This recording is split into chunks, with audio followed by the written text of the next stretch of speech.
Welcome back to Hardwood Heroes. I'm Natalie LaFleur. And I'm Ty Carpenter. We are nearing the end of the regular season, and that means things are really starting to heat up. Yeah, playoff pictures are starting to form, and we've got a special look into a new member of the 1,000 Point Club. And of course, with only so many games left, our conference races are beginning to wrap up. Now, Natalie, one of the teams in a race right now is those Meigs boys, and they control their destiny to win the Ohio. And they could keep it rolling against a VC squad that beat them earlier this year, and we welcome in Meigs reporter Joshua Herner to tell us about the matchup. Yeah, guys, no doubt these two aren't strangers to each other, as the previous two Ohio champions have had some important matchups as of late.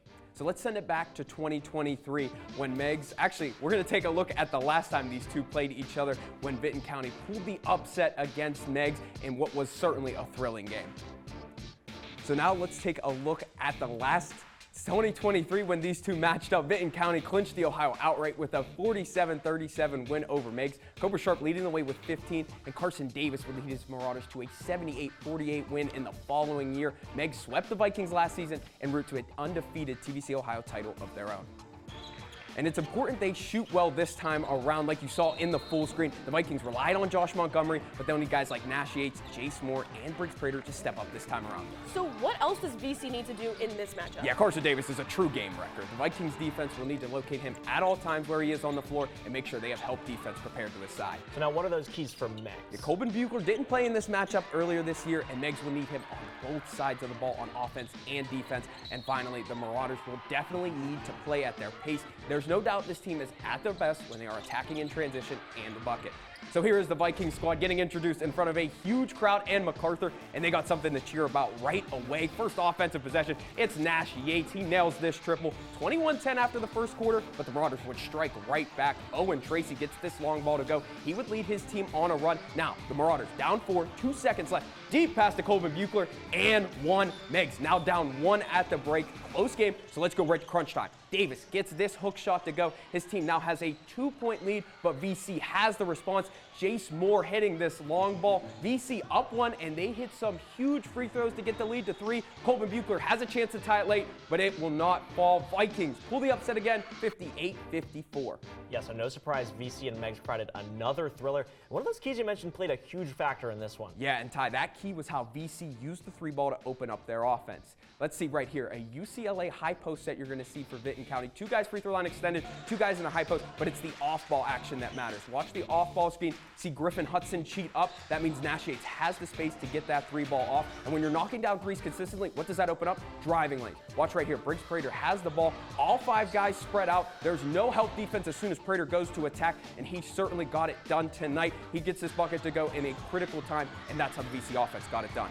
And we talked about Montgomery leading the way earlier, but it was a much more balanced attack this time around. Yeah, Natalie, he still did a lot tonight, but it was mainly a trio of other guys in the score column. Nash Yates had 12, Briggs Prater, like you saw, was slashing all night long, and Jace Moore knocked down some huge threes. So Meigs is still alive for the top of the TVC Ohio by themselves, but things certainly just got a whole lot harder. Yeah, we could be in for a pretty exciting race to the top in the final weeks. Thanks, Josh.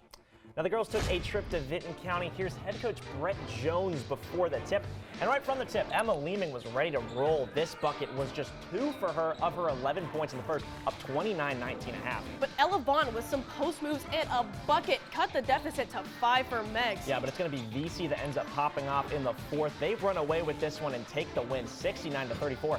Leeming ends the night with 33 to her name, nearly outscoring Meigs by herself. But switching gears, the Alexander boys may be struggling this season, but 2 young players are giving promise for the future.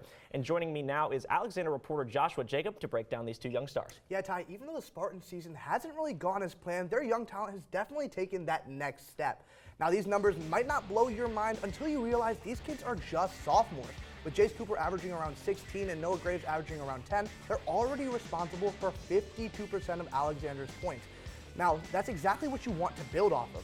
River Valley, on the other hand, is led by 2 strong seniors, Landon Burns and Braden Bennett. Like the Spartans, they have young powerhouse too with Austin Richardson. He's been averaging around 15 points per game, and he's a slasher with good size that's eerily similar to Jace Cooper. Now, we talked about these teams enough. Let's see how it shook down. Owen Rouse going for it early, and that's a little long on that one, but Jace Cooper says, what missed shot, and cleans that up real quick. Spartans Lucas Flint spacing out for Braden Bennett. He's going to step up and knock this one down. Now, Alexander leads at half 27-18. River Valley trying to mount a comeback, but Noah Graves, the magician in the paint. No shot is impossible. Raiders come out of lock, fought through the third, and they took the lead 44-42 in the last minute, and this play is what sealed that for them. Now Jace Cooper slashing to the rack, and he gets it to go, but not until, oh my goodness, River Valley feeling it. Gage Hill puts his defenders in the spin cycle. Raiders take this game 60-50, and River Valley head coach Jeremy Peck told us how they mounted this comeback. Well, they got ripped a little bit, but that's what we do. I mean, it's how they come out. They keep their head up. We've been in these situations. We get kicked in our face. We're kind of like Rocky Balboa. We take a beating, but we come back, and they don't hang their head. Yes, okay, JJ. After that first half, I can honestly say I didn't see that coming. And no one can blame you. I mean, they're going into Alexander, breaking down, looking firmly into control, and Raiders had a different energy in that second half.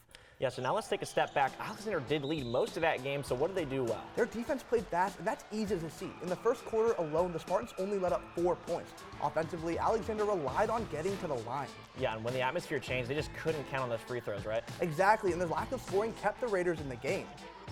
And we saw River Valley's trio start to take over, too. Agreed, it took them a while to get going, but they started to show up after the break. Richardson scored just seven in the line in the fourth alone, not missing a single one the whole game. And Burns and Bennett had some clutch shots, but it was really Tyler Wooden who stepped up for the Raiders from behind the arc. He ended the night with 9 points. So both of these teams have a lot they can use from this game in the playoffs. We'll just have to see if they use it. Yeah, I guess we'll just have to wait and see. Thanks, JJ. Conference races are wrapping up, but the regular season is not quite over yet, so stay updated by checking out our Instagram, X, Facebook, and TikTok. And you can find video content on the WOUB PBS YouTube channel and written content at woub.org/heroes. Let's head down to Vinton County. The boys were looking to get back on the court after more than a week of no games, and not just back on the court, but back in the win column against NY. And to break down those results, we welcome on VC reporter Mia Feeback. Thanks, Natalie. Vinton County has historically dominated against Nelsonville York, and after an upset win against Meigs on Thursday, these boys are ready to add another conference win to their record. The Vikings rely on their aggressive defense, locking down opposing teams, allowing them to turn the court in their favor and slow down their opponents. On the offensive side, when these Vikings can light the match, they are on fire, setting up a strong system to score points down low. Let's take a look at some of their recent success against conference opponent NY. In the last 10 games against the Buckeyes, the Vikings historically have come out on top and can use another win to gain the momentum they need to have a successful end to the regular season. VC came into tonight's rematch after a massive win against Meigs with something to prove, but these Buckeyes were ready to double down. Weston Wheatley opens up the game with nothing but net, and Nelsonville York runs away with the first quarter 24-8. Vinton County fires back. It's Briggs Prater to Jace Maxwell for the bucket. VC is catching up 42-25 at the half. Is he an artist? Because Cam Sullivan was in the paint tonight with only 28 points for NY, and they lead into the final quarter 65-40. It's Claire to Maynard and back to Claire. These Vikings are shooting threes like cannons, but it's not enough to stop Nelsonville York. They take the game 73-48. So a tough loss for this VC squad against a dominant Buckeye offense. Yeah, Vinton County had their share of difficulties trying to extend their win streak. The Vikings struggled to make baskets Saturday compared to their last game against Meigs. Yeah, I mean, scoring 58 points against Meigs is impressive, but this Buckeye defense was suffocating. That's right, Natalie. VC had a hard time finding their groove and were forced to take difficult shots. They attempted 25 threes and were only able to sink 5. If they want to have success down the line, their shooting needs to get consistent. A split week for these boys, but they have an opportunity to get back against Wellston next week. Yeah, glad to see these boys back in action finally. Thanks, Mia. Let's check on those Lady Vikings. They took on Wellston on their home court, and it's safe to say they were ready. Alyssa Perry with the steal and finish. Turnovers were a theme for Wellston. VC leads 39-11 at half. The Vikings capitalized on the 27 turnovers and turned defense to offense.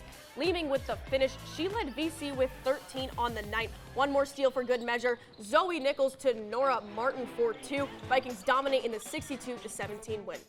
As we know, regular season is winding down, so RPI points are crucial. The Lady Bulldogs hosted Maysville in hopes of picking up a win against the solid Division IV team. Joining me now is Athens reporter Cameron Kriega with those results. Thanks, Natalie. Athens entered this contest with a chance to get the second seed in the Division III Southeast District, and Athens would quickly emerge as a dominant force in this one.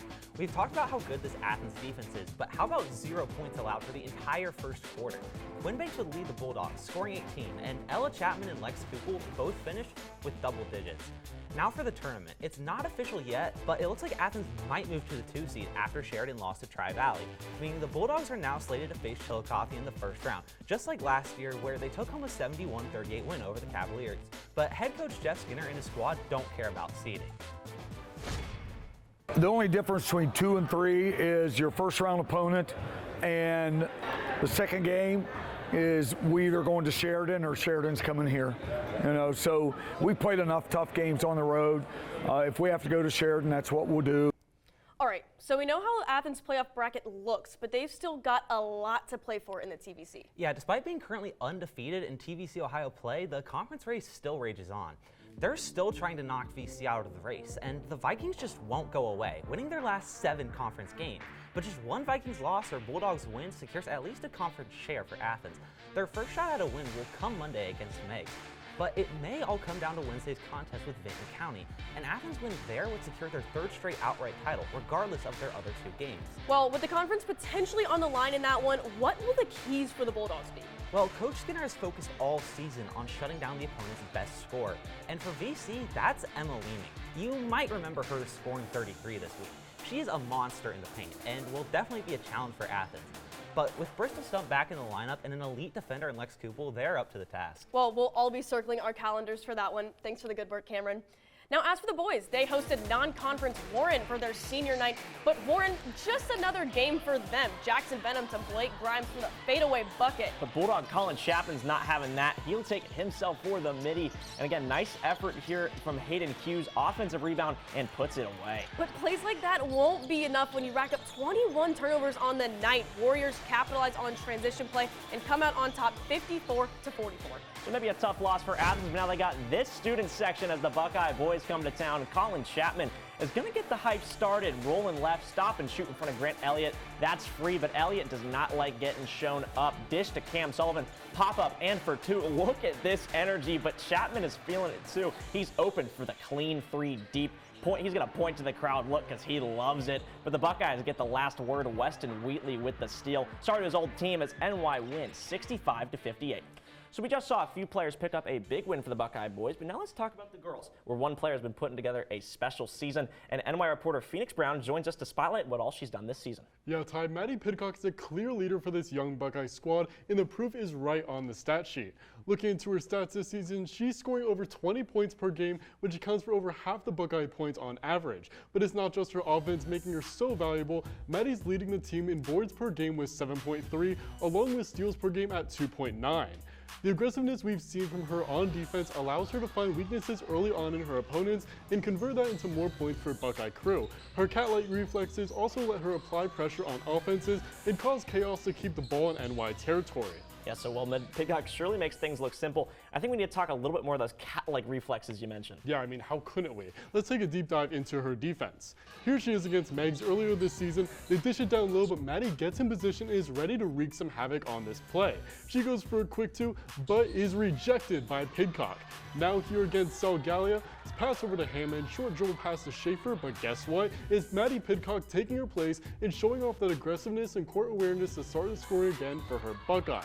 And real quick, I want to take us back here to the win over Meigs. It's Shelby Yost versus Maddie Pidcock, a battle of the 2 stars of their squads. Shelby tries to get the hustle play around Pidcock, but she's not going to let that happen, and instead, she's going to punch it out, ending the Meigs momentum. I think it's pretty clear to say now by now, Pidcock can do wonders on both ends of the court. You know, I couldn't agree with you more, Phoenix. Thanks for the great work. And I think you'd agree with me that these standings feel pretty familiar. Athens is still undefeated at the top, but VC, hey, in second, still alive with 2 dominant wins this week. Alexander staying just ahead of River Valley. They sit at 3 and 4. Nelsonville York at 5. Meigs and Wellston rounding out the bottom. But for the boys, those 2 were at the top. Meigs did drop 1, still in first, but no longer in the driver's seat for a sole title. Yeah, so Wellston's now in a great spot in second place. NY now tying VC at third after getting that big win this week. River Valley in fifth. They stay over Athens in 6th, with Alexander in 7th. But now for the Hocking. Trimble celebrated senior night on Thursday against Belpre. But there was more to celebrate than just the seniors. One player reached a career milestone and etched his name in the history books. And for more on that talented Tomcat, we welcome on Trimble reporter Andrew Rowan. Thanks, Natalie. Some players can only dream of reaching a milestone like this, but for Brady Jajczyk, it's reality. Because against Belpre, the junior permanently engraved his name into Trimble's record books, reaching 1,000 career points. As you get Osborne up the floor. Inside, Jajczyk gets the floater. And there is history. It's been a long time coming for Brady Jajczyk. Growing up in the heart of Trimble, he dreamed of starting for his hometown team and one day reaching this milestone.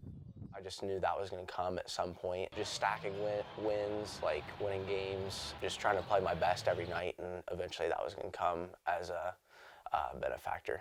Since he was 5 years old, he's been a multi-sport athlete, but for him, basketball was special.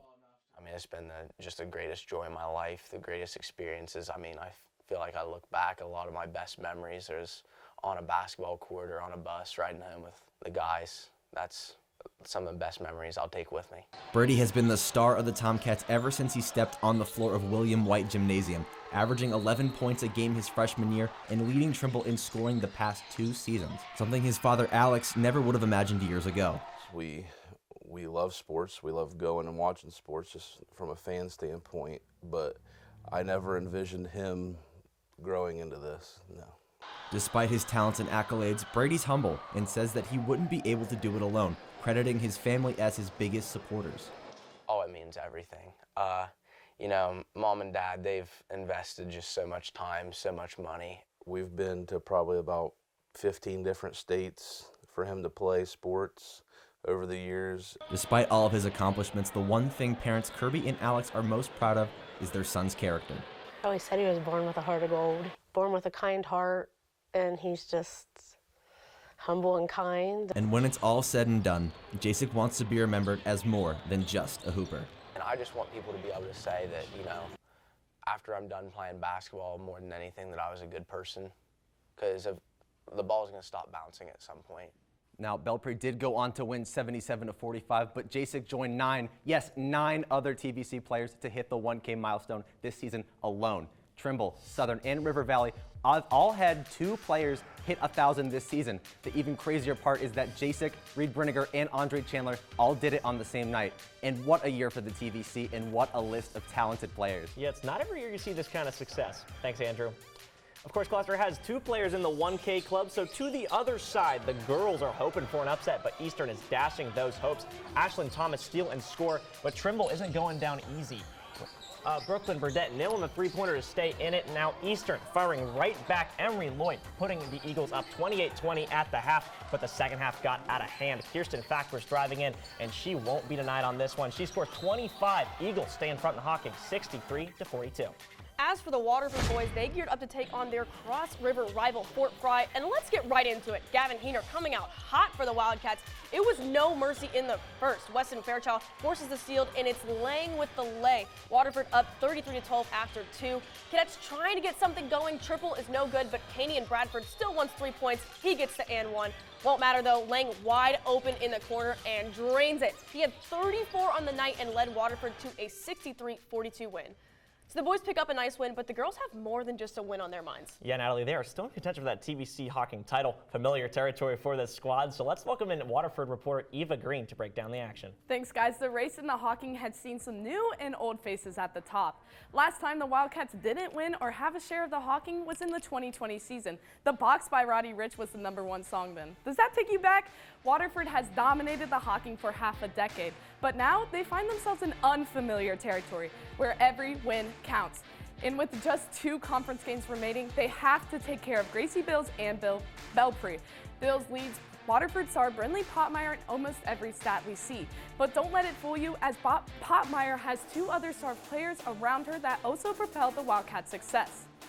It's now time for these stars to face off. Elsie Malik driving into the paint, and who's that? Bills denying the layup. You might as well call Malik a quarterback as she passes a dime to Ava Hurley for the quick lay. To close out the first half, Julia Way sinks one to give energy to the Golden Eagles, 21-7 Waterford. Coming out at half, Bills was dangerous as she hits this 3 to start rumors of a comeback, although Malik was quick to silence them with this one from deep. Potmeyer continued to punish with this quick steal into a layup. Waterford's 3 ball was too much for Belpre as Gracie Hartline sinks this one from the top of the key.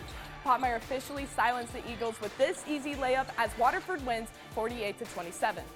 The Wildcats absolutely came out prepared to play, but how does this affect their RPI standings going into next week? It affects them a lot, so why don't we take a look at their current standings? Compared to last week, the Wildcats have shot up. Thanks to this win, they are only 4.4 RPI points away from the #1 spot, which is currently held by the Lancers, which only adds to the overall impact of the Monday game against Fed Hawk. Yeah, that will surely be a factor next week. Thanks, Eva. And speaking of Fed Hawk, the Fed Hawk girls, they're also a team itching for that title. And non-conference matchups are the perfect opportunity to prep for postseason. So to break down that non-con is Federal Hocking reporter Craig Neal. Thanks, Natalie. With the conference race winding down, Fed Hawk was able to get a warm-up against Williamsburg on the road. But no friendly Cottrell, no problem, as the Lancers beat the Pirates in their house. This game was defensively focused with neither team really getting shots to fall. Laura Blower was the engine for this Fed Hawk team, ending with 17 points, 10 rebounds, 4 blocks, and 3 steals, showing that she can do it all. So that game showed that Fed Hawk has a lot of players that can get it done. Exactly. Their names don't jump off the stat sheet, but this Lancers role players can do more than just hold their own. I'm talking about players like Junie Ballou and Rory Taylor. Ballou is the anchor of this Lancers defense, only have 6 rebounds and a block per game. Taylor can do just about anything the Lancers need, getting about 5 rebounds, 1 steal, and a block per game. Both players have been crucial on both sides of the floor for the Lancers. Whether it be grabbing a game-sealing rebound or getting a steal. Forced overtime, these two are the spirit of the squad. But the Lancers supporting cast is going to need to step up as their biggest moment yet awaits. Yeah, the Lancers need to win these last 2 conference games to get a lock of the TVC Hocking title. This game state may have changed, but the stakes haven't. Waterford and Fed Hawk are in the same boat. They need to win out in order to secure a share of the TVC Hocking title. Last time these teams met, Fed Hawk handled business, taking a resounding road victory. Since then, the Wildcats have played like a team revived, led by Brindley Potmeyer, coming off 4 straight wins. Monday, they traveled to Stewart to take on the Federal Hocking Lancers and Brindley Cottrell. For Fed Hawk and Waterford, the stage couldn't be any bigger. There's only 3 words to describe the matchup between Potmeyer and Cottrell: must-see TV. Yeah, I think we're all hyped for this matchup. Thanks for the great work, Craig. Let's move over to the boys. They headed to Tornado Alley to meet Southern, and 2 players were searching for their career milestone. Reed Brinegar step back 3 for his 1,000th. It was 19-5 after 1. Yeah, and Andre Chandler, guess what? He wants a piece of that too. He scored 1,000 as well. Tornadoes wrap up this one with a 70-34 win. Yeah, big night for these 2 and a lot to celebrate. 2 players in the record books and back-to-back Hocking titles for the first time ever. And Brinegar and Coach Caldwell are soaking up all the feels. Do it on the same night is amazing. Plus, tried to keep the big picture in mind. We were going for an outright TVC championship, so doing that all at home in one night was really nice. Honestly, it's a blessing to me because ever since I came into high school, I wanted to hit the 1K since I was in 8th grade, and coming into high school, I'm really blessed. Yeah, it's a really amazing feeling. You just saw Southern clinch the title, but there's a Hocking boys team that is looking to stack up some late season wins. Yeah, so maybe no title for the Eastern Eagles, but hey, a shot at revenge and to keep it rolling against Waterford. And here to talk about this matchup is Eastern reporter Evan Johnson. Yeah, guys, the Eagles have started to turn things around, winning 3 of their last 5 games. And let's rewind to the first time these teams faced off. And right from the jump, the Wildcats took control of that game. Eastern was able to get a couple of early buckets, but the Waterford defense limited them to just 2 points in the second quarter. Waterford had a big lead at the half, but you can never count out Colton Lloyd and company. Yeah, the Eagles surged right back and brought the game within 3, but the Wildcats were able to hang on for a 57-50 victory. Now, let's fast forward to Thursday night at Waterford, and it was Colton Lloyd knocking down threes early. He would have all 6 of Eastern's first quarter points, but Waterford's Riesling, he was also feeling it. Riesling gave his team a 15-6 lead after his first 8 minutes. Lloyd, he was doing everything he could, but it was not enough as the Wildcats took a 13-point lead at the half. At the end of the third, Ben Pennick launches it from the moon, but it's short, and Colby Roberts gets the rebound and escapes the buzzer. Waterford keeps their foot on the gas, and they cruise to a 59-29 victory, and Coach Cunningham, he expects his team to just keep on improving. Continue to grow. That's the big thing right now, and we're doing a good job of that. As long as they stay locked in and they stay focused on that, the sky's the limit for this group. You guys heard it from Coach. This team has shown a lot of growth throughout the course of this year. Yeah, you always want to be playing your best basketball at the end of the season. And that's exactly what they've done. The biggest difference between their first game against Eastern and their last was that they were able to keep their foot on the gas the entire game. In Waterford, they have really found their stride in the second half of the season. Yeah, so after losing 6 straight games, Waterford, they've really turned it around and they've won 7 of their last 8. And Ty, you really have to credit their defense for that. If you look at their first 10 games, they were allowing over 53 points a game. But in those last 8 games, that win streak you just mentioned, they're only allowing just over 42. Just an incredible turnaround on that side of the ball, and that's just a credit to their team effort. They have guys up and down this roster that they're able to sub in at any time. And that's why the Wildcats are near the top of the conference and have all their momentum heading into the playoffs. And for Eastern, they were trending in the right direction, but this was a big step back. Yeah, it was a very uncharacteristic night for this Eastern offense. I mean, only 3 players scored throughout the night. Colton Lloyd had 21 of those 29 points. It was just a very stagnant offense at times, not a lot of movement. And if Eastern is going to compete, they need more guys to step up. Yeah, it's a great point. You know, last season the Eagles really did rely on Gavin Murphy in the paint, but it seems Eastern has not been able to fill that void ever since he's graduated. They just don't really have a true post player. They have a lot of talented guards, and Coach Lloyd talked to us after the game and mentioned the lack of offensive rebounding. Just too many times where Waterford had the possession and Eastern just had 1 basket and Waterford got the rebound. But this Eastern team has a lot of talent. They just have to put it all together. Now, the Eagles are sitting near the bottom in the D6 Southeast District, and as of now, they would face off against Huntington. But they will have a chance to raise their RPI in their final 2 games against their rival Southern and Fort Frye next week. But despite their record, guys, this Eastern squad is very talented and can do some damage in the playoffs. No doubt. Thanks for the hard work, Evan. Well, you just heard about Eastern, but let's give you the bigger picture. No movement in the Hocking for the boys this week. Yeah, there's Southern at the top. Of course, they clinched the conference title outright. And for Waterford, hey, second's not a bad place to be. Belpre close behind at 3rd, Eastern at 4th, Fedhawk at 5th, and Trimble rounding out the bottom. But as for the girls, the 3-horse race is down to 2. Waterford and Eastern tied for the 1 spot. But that's only because Fedhawk is just 1 game behind. So they dropped to 3rd at the moment. And then, of course, there's Trimble at 4th. Yeah, Belpre still sits at 5th, and Southern remains at the bottom. Well, now they got all that info, Natalie, I think it's time we name our Heroes of the Week. Yeah, we had 2 players run it down low in must-win conference games, so it's no doubt they were chosen for this week's accolades. So how about we start with the girls? It's Vinton County's Emma Leeming. Leeming scored 33 points, and her presence in the paint on defense helped shut down Lady Marauders to only 34 points on the night. Yeah, we're not sure if you guys have done the math yet, but that's just points shy of outscoring the entire opposing team. Seems pretty worthy to me.